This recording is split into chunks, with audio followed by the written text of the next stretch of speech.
The world never plays fair. No matter how honest you are, someone will betray you. No matter how skilled you become, someone less qualified will take your spot. That's reality. But those who understand this reality, they survive. And those who survive, they rule. This is a power you can't see, but everyone feels it. This is dark intelligence. Dark intelligence is born when people get betrayed, humiliated, and defeated. Others break down, but you build strength from that pain. It's the kind of intelligence that listens, watches, stays quiet, and strikes at the perfect moment. While others argue, you gather information. While they get angry, you calculate. While they drown in emotions, you plan the future. Most people play checkers. You're about to learn how to play chess. But before we dive deep, let me be crystal clear. This knowledge is for protection, not destruction. Use it to defend yourself, not to hurt innocent people. The goal is to understand the game, not to become the villain. Today you'll discover the 8 psychological traits that separate survivors from victims, leaders from followers, winners from losers. And if you want more content that sharpens your mind like this, consider subscribing. Now, let's unlock the secrets that powerful people don't want you to know. Number 1. Calculated opacity. You're never completely clear about your intentions. You show only what's necessary. When people know half the story, they fill in the blanks with their imagination. And that imagination, it controls them. Machiavelli once said, "Everyone sees what you appear to be. Few experience what you really are." Think about the most intriguing people you know. They never tell you everything. They leave gaps in their stories. They answer questions with questions. They smile when you expect them to explain. This isn't about lying, this is about strategic communication. Here's what happens in most conversations. Someone asks you a question, and you feel obligated to give them a complete answer. You explain your motivations, your fears, your plans. You think you're being honest and building trust, but you're actually giving away your power. Smart people understand that mystery creates influence. When you don't reveal everything, people become curious. Curiosity leads to interest. Interest leads to respect, and respect leads to influence. Let's say someone asks about your weekend plans.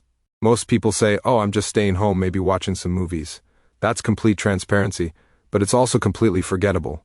Instead, you could say, "I have something important to take care of." Then change the subject. Notice the difference. The first answer makes you predictable. The second answer makes you interesting. This doesn't mean being rude or secretive about everything. It means being selective about what you share and when you share it. The most successful people in any field master this principle. They reveal just enough to keep people engaged, but never enough to lose their advantage. Your information is your currency. Don't spend it all at once. When you practice calculated opacity, people start paying more attention to what you say because they know you don't say everything. Your words carry more weight because they're rare. Remember, the goal isn't to be mysterious for the sake of being mysterious. The goal is to maintain control over your narrative and your relationships. Number 2, adaptive persona. You're not the same person with everyone. You adjust your personality based on who you're talking to. People think they know you, but they only know one version of you. Machiavelli once said, "A prince ought to take care that he never lets anything slip from his lips that is not replete with the 5 qualities mentioned above, that he may appear to him who sees and hears him altogether merciful, faithful, humane, upright, and religious." This isn't about being fake. This is about being effective. You already do this naturally. You speak differently to your grandmother than you do to your friends. You act differently in a job interview than you do at a party. You present different aspects of your personality in different situations. Adaptive persona takes this natural tendency and makes it intentional. Every person you meet has different values, different communication styles, and different ways of processing information. If you use the same approach with everyone, you'll connect with some people and completely miss others. Smart people study the person they're talking to and adjust their communication accordingly. Are they analytical? Give them facts and data. Are they emotional? Connect with their feelings. Are they practical? Show them how something works. Are they big picture thinkers? Paint the vision. This isn't manipulation, this is communication intelligence. Think about water. Water takes the shape of whatever container it's in. but it never loses its essential properties. It's still water, whether it's in a cup, a bottle, or a lake. Your adaptive persona works the same way. You adjust your presentation to fit the situation, but you never lose your core values and principles. The mistake most people make is thinking they need to be authentic in the same way with everyone. But authenticity doesn't mean being identical in every situation. It means being genuinely yourself while adapting your expression to be most effective. When you master adaptive persona, you become someone who can connect with anyone. People feel understood when they're with you because you're speaking their language. This skill becomes incredibly powerful in negotiations, leadership situations, and building relationships. You're not trying to force people to understand you. You're making it easy for them to connect with you. But here's the warning. Never adapt so much that you lose yourself. Your values, your integrity, your core principles should never change. Only your presentation should adapt. The strongest. People are like diamonds. They have many facets, but they're still one solid stone. Number 3, the principle of detachment. You're not a slave to any relationship, emotion, or opinion. What you're not afraid to lose can't control you. What can't bind you can't manipulate you either. Machiavelli once said, "Since love and fear can hardly exist together, if we must choose between them, it is far safer to be feared than loved." Detachment is probably the most misunderstood concept in dark intelligence. People think it means being cold or uncaring. It doesn't. It means being free. Most people are controlled by their attachments. They're afraid to lose their job, so they accept bad treatment. They're afraid to lose a relationship, so they compromise their values. They're afraid to lose approval, so they say what people want to hear instead of what needs to be said. Fear of loss makes you weak. Freedom from that fear makes you powerful. This doesn't mean you shouldn't care about anything. It means you shouldn't be desperate about anything. Imagine this. 2 people are negotiating a business deal. Person A really needs this deal to work out. They're counting on it. They've already made plans based on it happening. Person B would like the deal to work out, but they have other options. They're willing to walk away if the terms aren't right. Who do you think has more power in that negotiation? Person B, obviously, because they're not attached to the outcome, they can negotiate from strength. Detachment gives you clarity. When you're not emotionally invested in being right, you can see situations more clearly. When you're not desperate for approval, you can make better decisions. When you're not afraid of being alone, you can choose better relationships. The paradox is this. The less you need something, the more likely you are to get it. Think about confident people. They're not confident because everything always goes their way. They're confident because they know they'll be okay even if things don't go their way. That's the power of detachment. Now, this doesn't mean being careless or indifferent. You should still work hard for your goals and care about the people in your life. But you should never be so attached to any outcome that you lose your ability to think clearly and act strategically. Detachment also protects you from manipulation. When someone tries to threaten you with taking away something you're not afraid to lose, their threat has no power. The most dangerous person in any room is the one who has nothing to lose. But the most powerful person in any room is the one who has everything to gain and nothing to fear. Practice this gradually. Start with small things. Don't be so attached to winning every argument. Don't be so attached to being liked by everyone. Don't be so attached to your plans working out exactly as you imagined. As you develop this skill, you'll notice something interesting. People start treating you with more respect. They sense that you can't be easily controlled and that commands respect. Remember, detachment isn't about not caring. It's about caring without being controlled by that care. Number 4, silent leverage. You don't apply pressure directly, you wait. When people make mistakes and become vulnerable, your silent presence becomes the heaviest influence in the room. Machiavelli once said, "Never was anything great achieved without danger." Most people think power is loud. They think it's about raising your voice, making demands, and forcing your will on others. That's amateur hour. Real power whispers. Silent leverage is the art of creating influence without saying a word. It's about positioning yourself so that your mere presence changes the dynamic of any situation. Here's how it works. Instead of telling people what to do, you create situations where they naturally want to do what benefits you. Instead of demanding respect, you make yourself indispensable. Instead of fighting for power, you make people give it to you willingly.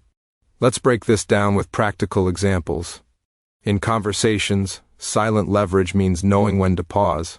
Most people are uncomfortable with silence, so they fill it with words. Often those words reveal more than they intended to share. When you're comfortable with silence, you control the rhythm of the conversation. Next time someone asks you a difficult question, don't answer immediately. Pause. Look at them thoughtfully. Let the silence stretch for a few seconds, then give your answer. Watch how it changes the weight of your response. In negotiations, silent leverage means having alternatives that you don't need to mention. When the other person knows you have options, they negotiate differently. You don't have to threaten to walk away. Your willingness to walk away is enough. In relationships, silent leverage means being the person who adds value without asking for recognition. When you consistently make other people's lives better, they naturally want to keep you around. You don't have to demand loyalty. You earn it through your actions. In professional settings, silent leverage means becoming the person everyone comes to for solutions. You don't announce that you're the problem solver. You just solve problems consistently until everyone knows they can count on you. The key to silent leverage is patience. You're not looking for immediate results. You're building long-term influence. Most people want instant gratification. They want to see immediate results from their efforts. But silent leverage works differently. You plant seeds and wait for them to grow. You make investments and wait for them to pay dividends. This requires a different mindset. You have to be comfortable with delayed gratification. You have to trust that your consistent actions will eventually create the influence you're seeking. What happens when you master silent leverage? People start coming to you for advice without you offering it. They start seeking your approval without you demanding it. They start following your lead without you asking them to. You become the quiet force that shapes outcomes without anyone realizing it's happening. But there's an important ethical consideration here. Silent leverage should never be used to manipulate people into doing things that harm them. The goal is to create win-win situations where everyone benefits. The most ethical use of silent leverage is to influence people toward better decisions for themselves and others. You're not tricking them. You're guiding them toward outcomes that serve everyone's best interests. Remember, silent leverage is not passive. You're still taking action. You're still making moves. You're just doing it quietly and strategically instead of loudly and obviously. Number 5. Psychological echo. You reflect people's deepest needs and fears back to them. They think you're speaking their language, but actually you're gaining understanding and influence. Machiavelli once said, "Men judge generally more by the eye than by the hand, for everyone can see and few can feel. Everyone sees what you appear to be. Few really know what you are." Psychological echo is about becoming a mirror that reflects back what people need to see and hear. This isn't about deception. It's about deep understanding and strategic communication. People don't buy products, services, or ideas. They buy solutions to their problems and fulfillment of their desires. When you can identify and reflect back their real needs, you become incredibly valuable to them. Most people are terrible at this because they're too focused on what they want to say instead of what the other person needs to hear.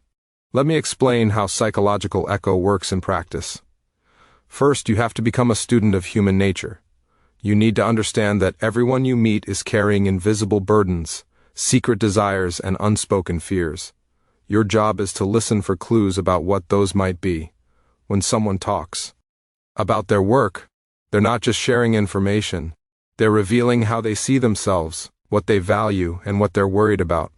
When someone talks about their relationships, they're showing you their emotional patterns and their deepest needs. Most people listen to respond. You need to listen to understand. Here's a practical framework.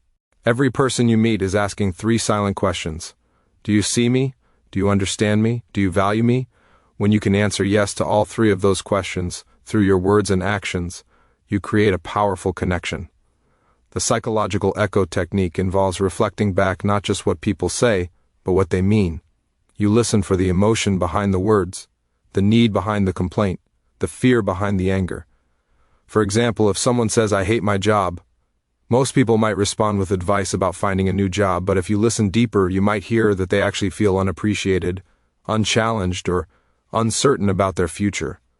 A psychological echo response might be, "It sounds like you're not feeling valued for your contributions," or it seems like you're ready for something that challenges you more.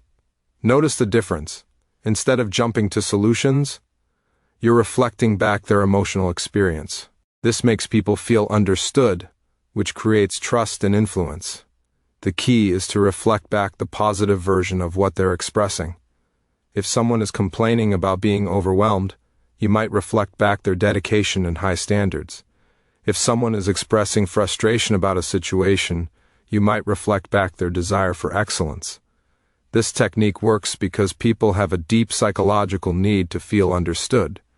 When you demonstrate that you truly see them, they automatically trust you more and value your opinions more highly. But here's where it gets really powerful.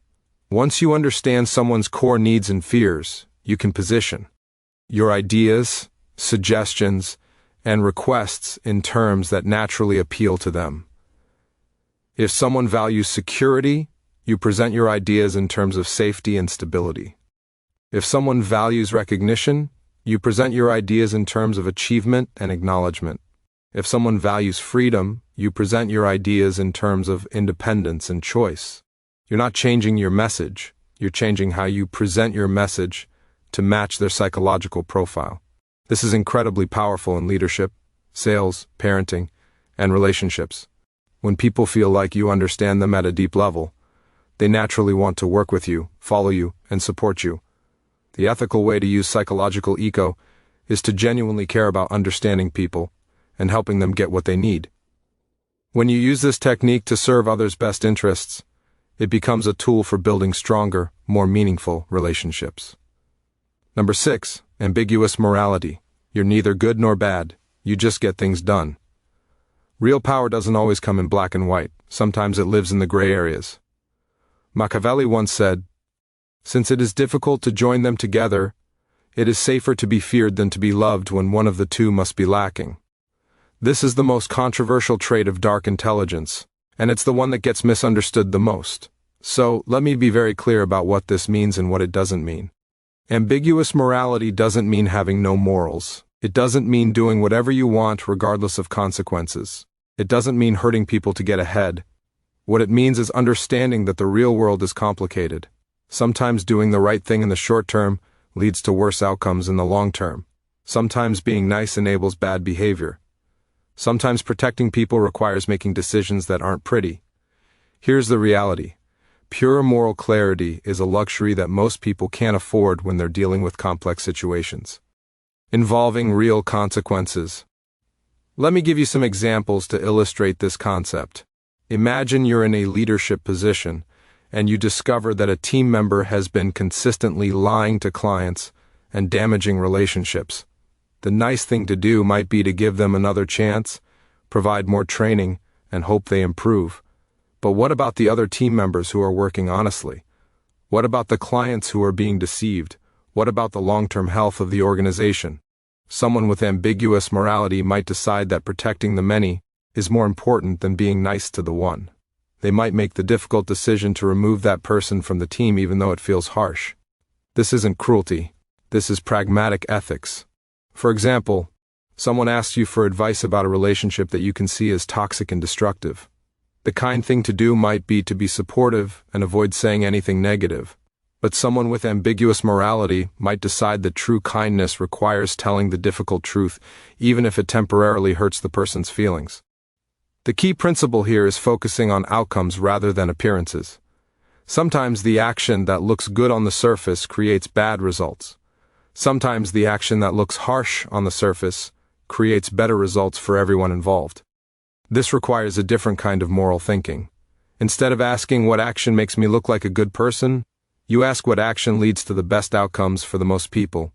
It also requires taking responsibility for the consequences of your decisions, even when those decisions are difficult or unpopular.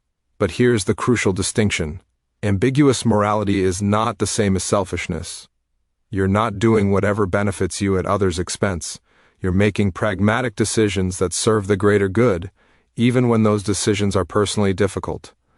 This trait also involves understanding that different situations require different responses. The same action that's wrong in one context might be necessary in another context. For example, Being completely honest might be the right approach in a close personal relationship, but it might be counterproductive in certain professional negotiations, where strategic disclosure is more effective.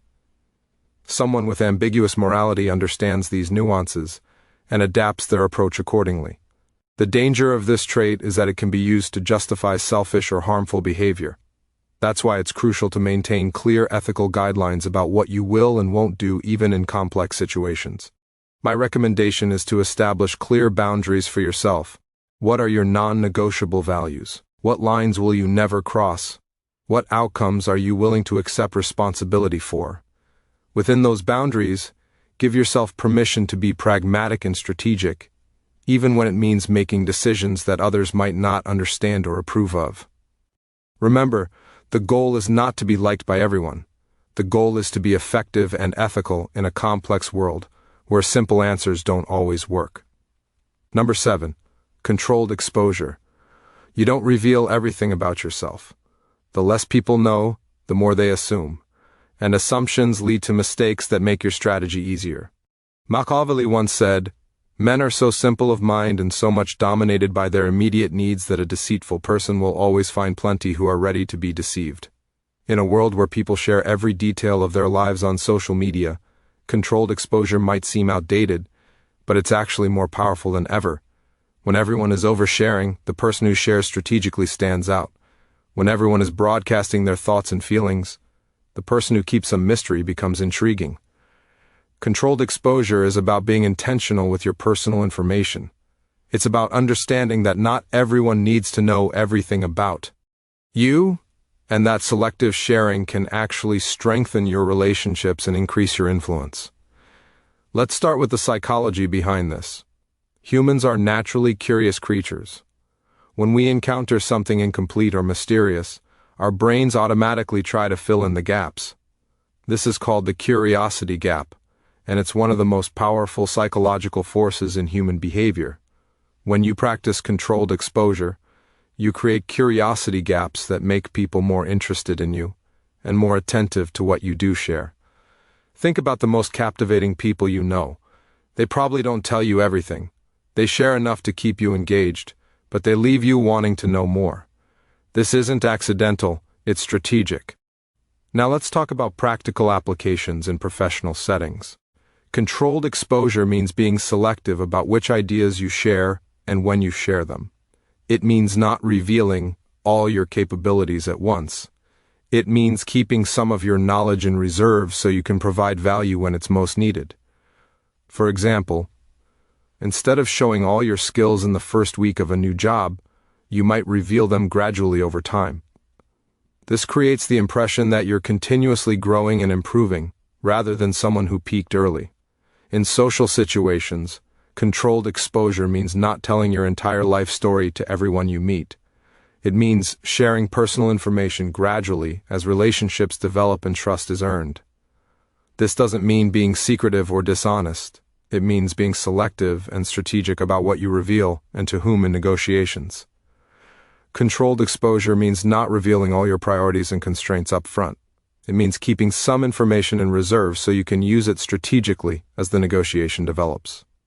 The key principle is this: information revealed can never be unrevealed. Once people know something about you, they can't unknow it. So it's better to err on the side of revealing too little rather than too much. But controlled exposure goes beyond just withholding information. It's also about timing. The same piece of information can have completely different impacts depending on when it's revealed. For example, revealing a particular skill or achievement early in a relationship might seem like bragging, but revealing the same information later, when it's relevant to solving a problem, makes you seem humble and helpful. Controlled exposure also involves understanding your audience. Different people need to know different things about you. Your level of disclosure should match the relationship and the situation. Your closest friends and family members should know more about you than your casual acquaintances. Your business partners should know different things about you than your competitors. Your employees should know different things about you than your peers. This isn't about being fake or manipulative. It's about being appropriate and strategic with your personal information. Here's another important aspect. Controlled exposure includes managing your digital footprint. Everything you post online, every comment you make, every photo you share becomes part of your permanent record. People will form opinions about you based on this information, often without ever meeting you. Smart people are intentional about their online presence. They understand that their digital persona is part of their overall strategy for how they want to be perceived and remembered. The goal of controlled exposure is not to be mysterious for the sake of being mysterious. The goal is to maintain control over your narrative and your relationships. When you reveal information strategically, you can guide how people perceive you. You can emphasize the aspects of your personality and experience that are most relevant to your current goals. You can avoid being pigeonholed or stereotyped based on incomplete information. But here's the balance you need to maintain. You want to share enough to build genuine connections with people, but not so much that you lose your strategic advantage. The most successful people understand this balance.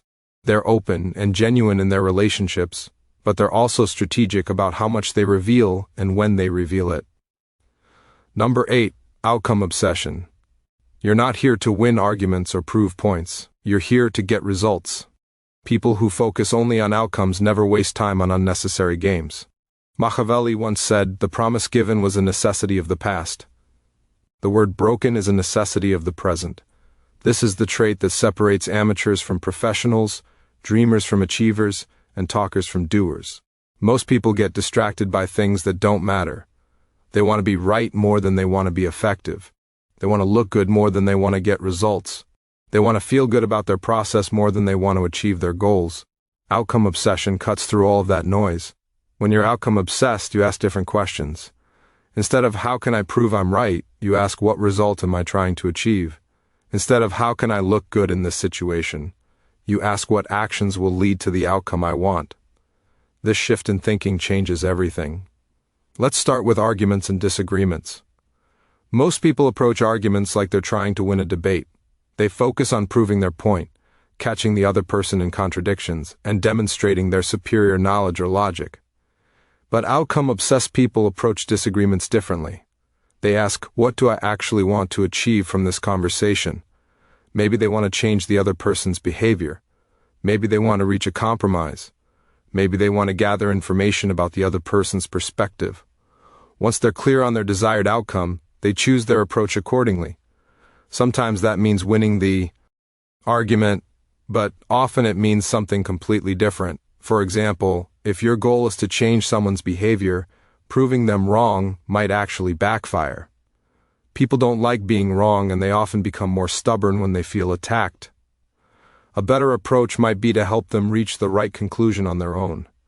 If your goal is to maintain a good relationship while addressing a problem, being right might be less important than finding a solution that everyone can accept. This applies to every area of life. In professional settings, outcome obsession means focusing on what actually moves the business forward rather than what makes you look smart or important. It means choosing projects based on their impact rather than their visibility. It means making decisions based on data and results rather than politics and preferences. In personal relationships, outcome obsession means focusing on the health and happiness of the relationship rather than who's right or wrong in any particular disagreement. It means choosing your battles based on what actually matters rather than reacting to every minor irritation. In personal development, outcome obsession means measuring your progress by actual results rather than effort or intentions. It means being honest about what's working and what isn't, even when that's uncomfortable. Here's where outcome obsession gets really powerful. It helps you avoid the trap of looking busy without being productive. Many people confuse activity with achievement. They think that working hard automatically leads to good results. But outcome-obsessed people understand that you can work very hard on the wrong things and get nowhere. They're constantly asking, "Is this activity actually moving me toward my goal, or am I just staying busy to avoid the more difficult but more important work?" This leads to what I call strategic laziness. Outcome-obsessed people often appear to do less than others because they're selective about where they put their energy. They focus on the 20% of activities that produce 80% of the results. They're not trying to be the hardest worker. They're trying to be the most effective worker. This also applies to learning and skill development. instead of trying to learn everything about everything. Outcome-obsessed people focus on developing the specific skills that will have the biggest impact on their goals. They ask, what's the minimum I need to learn to achieve maximum results? This isn't about being lazy or taking shortcuts, it's about being strategic and efficient. Now here's an important warning about outcome obsession. It can become destructive if you lose sight of your values and relationships in pursuit of results. The healthiest approach is to be outcome-obsessed within ethical boundaries. Your desired outcomes should include maintaining your integrity, treating people well, and contributing positively to the world around you. When these values are built into your definition of success, outcome obsession becomes a powerful force for good. Another key aspect of outcome obsession is the willingness to change course when something isn't working. Most people get attached to their plans and strategies, even when those plans aren't producing results. Outcome-obsessed people are attached to their goals, not their methods. If one approach isn't working, they try a different approach. If one strategy isn't effective, they develop a new strategy. They're not stubborn about how they achieve their outcomes. They're only stubborn about achieving the outcomes themselves. This flexibility makes them incredibly adaptable and resilient. When circumstances change, they adjust their approach. When new information becomes available, they update their strategy. The ultimate goal of outcome obsession is to become someone who consistently gets things done, not someone who talks about getting things done, not someone who looks like they're getting things done, someone who actually produces results in the real world. This reputation becomes incredibly valuable over time. When people know you as someone who delivers on your commitments and achieves your goals, they start bringing you better opportunities, better partnerships, and better problems to solve. You've just learned the 8 traits of dark intelligence. But knowledge without application is worthless. Pick one trait that resonated with you the most. For the next 7 days, practice that trait in your daily interactions. Don't try to master all 8 at once. Focus on one. Notice how people respond to you differently. Notice how you feel when you approach situations with strategic intelligence instead of emotional reactivity. But remember what we talked about at the beginning. This power comes with responsibility. Use these insights to protect yourself, not to harm others. Use them to create better outcomes for everyone, not just for yourself. The world needs more strategically intelligent people who use their knowledge ethically. People who can see through manipulation and protect themselves and others from it. People who can navigate complex situations and find solutions that serve the greater good. That's the true purpose of dark intelligence. Not to become a manipulator, but to become someone who can't be manipulated. Not to gain power over others, but to gain power over yourself and your circumstances. The most dangerous person in any room is the one with nothing to lose. But the most valuable person in any room is the one who understands human psychology and uses that understanding to make everyone's life better. Which kind of person do you choose to be? If this video changed how you think about intelligence and power, hit that like button. If you want more content about psychology, strategy, and human behavior, subscribe and ring the notification bell. Drop a comment and let me know which of these 8 traits do you see in the most successful people around you, and which one are. You going to practice first? Until next time, remember, true intelligence isn't just about being smart. It's about being wise enough to use your intelligence in service of something greater than yourself. Stay strategic, stay ethical, and stay powerful.